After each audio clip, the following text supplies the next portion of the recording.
tadi, bahwa kondisi politik kita sejak pemilihan langsung dibuka, rakyat kita ini mulai dididik dengan cara berpikir yang salah. Dari cara berpikir memilih pemimpin karena uang, akhirnya lahir pemimpin korup. Karena ini sebuah lingkaran setan, saudara. Apa yang orang tabur, itulah yang orang tuai. Orang menabur dalam pemilihan proses politik, memilih karena uang, jangan heran karena uang juga dia ditinggalkan. Sekali lagi, orang memilih pemimpin karena uang, satu saat karena uang ditinggalkan juga oleh pemimpin. Kita belajar daripada sejarah politik bahwa ternyata pemilihan dosa terbesar di perpolitikan kita adalah ketika rakyat mulai menganggap dunia politik Tuhannya cuma satu, yaitu uang. Saya bilang ke tim saya ini bukan sekedar pencalonan, tetapi ini dakwah dan penginjilan politik. Luruskan cara berpikir rakyat. Persoalan orang mau jadi dan nyanda itu nomor 2, tapi luruskan cara berpikir rakyat.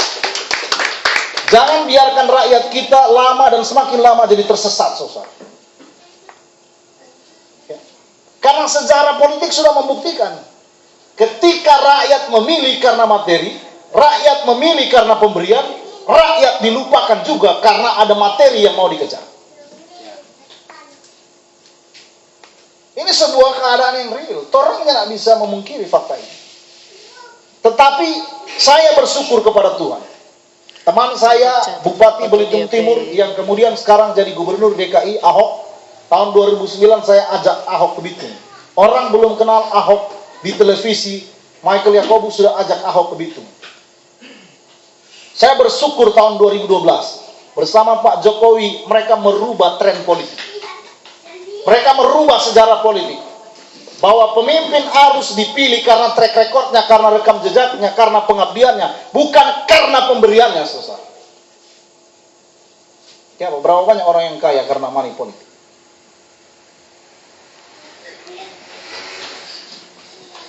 Money is not everything. Uang bukan segala-galanya. Cara berpikir kita ini yang mesti diluruskan. Saya melihat dunia politik kita harus betul-betul bertobat. Kalau kebenaran tidak menjadi Tuhan atas dunia politik kita, maka lama-kelamaan hancurlah negara ini. Kebenaran harus tetap dikatakan sebagai kebenaran, sekalipun tidak ada orang yang mendukungnya. Karena satu saat yang namanya kebenaran mungkin bisa disalahkan. Kebenaran mungkin bisa diputerbalikan jadi salah. Kebenaran mungkin satu saat bisa orang anggap sebagai sebuah hal yang keliru. Kebenaran bisa disalahkan, kebenaran mungkin saja disalahkan, tapi ingat baik, kebenaran tidak akan pernah bisa disembunyikan. Kebenaran akan muncul dengan sendirinya. Oke? Sehingga malam hari ini, bapak-bapak, ibu-ibu, saudara-saudara sekalian, saya mau sampaikan kepada kita, kepalsuan sudah merata di mana-mana dan hampir membentuk kebenaran baru. Yang putar balik semua dianggap benar, dan yang benar dianggap salah, saudara. Orang memilih pemimpin, orang bilang kalau nyak cair dulu susah, ya kan? Habis itu seketika cair, 5 tahun nyak jaga buku apa susah. Tapi Jokowi, Ahok merubah paradigma itu. Pemimpin harus kenal siapa rakyatnya dan harus mau mendengar apa kata rakyat. Ini yang mau kita bangun, susah. Makanya kita nyak peduli, banyak yang sedikit semangat kita bicara dengan rakyat. Karena kita tahu rakyat ini butuh dibela. Saya menceritakan track record saya sebagai advokat. Saya tahun 2007 jadi advokat. Saya kerja di swasta tahun 2007 sampai 2009. 2009 tanggal 1 April saya bikin kantor advokat sendiri. 3 bulan pertama jadi advokat, saya berantem sama pihak institusi kepolisian, pra-peradilan 3 kali. 3 bulan saya pra-peradilan polisi terus. Puji Tuhan menang terus, saudara. Kalau ada yang pernah ingat kasus pembunuhan Malalayang tahun 2009. Omak de Opak, pendeta GPDI dibunuh. Saudara pasti tahu, salah satu yang dituduh membunuh itu adalah Tison orang Winener. Kalau selupa kita kesini. 14 hari dia ditahan. DP mama datang di rumah, saudara. Baca cerita dengan kita. Nyak doi ini kong mau datang kemari, kita lihat pengacara waktu itu baru, saudara. Dalam hati biar orang susah, marah jangan bikin susah orang susah dan marahnya enggak. Kita DP mama sampai tak panggil bercerita. Tondok berdoa di dalam ruangan kita ke ruang kerja. Saya bilang, Tuhan, kita hanya ingin mencari kemuliaan di balik kasus ini. Tapi kalau orang ini benar, tangan Tuhan yang akan bela dia. Saya bilang begitu dalam doa itu. Saya ketemu hari Rabu, hari Kamis kita ke polisi. Hari Kamis ke polisi, dorangnya kasih baku apa?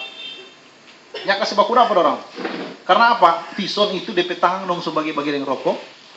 Kemudian ada beberapa luka. Karena mau disuruh mengaku bahwa dia salah satu pelaku.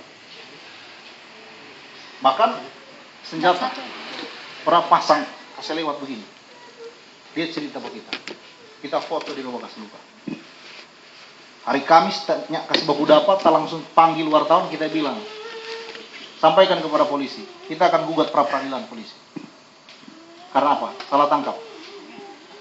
Dan hak dia untuk didampingi pengacara tidak diberikan. Saya bilang begitu. Muncul koran, kita mau gugat, polisi telepon minta ketemu. Hari Sabtu saya ketemu. Kamis saya datang tidak menjumpai Stephen. Jumat saya sampaikan di koran, Sabtu minta ketemu.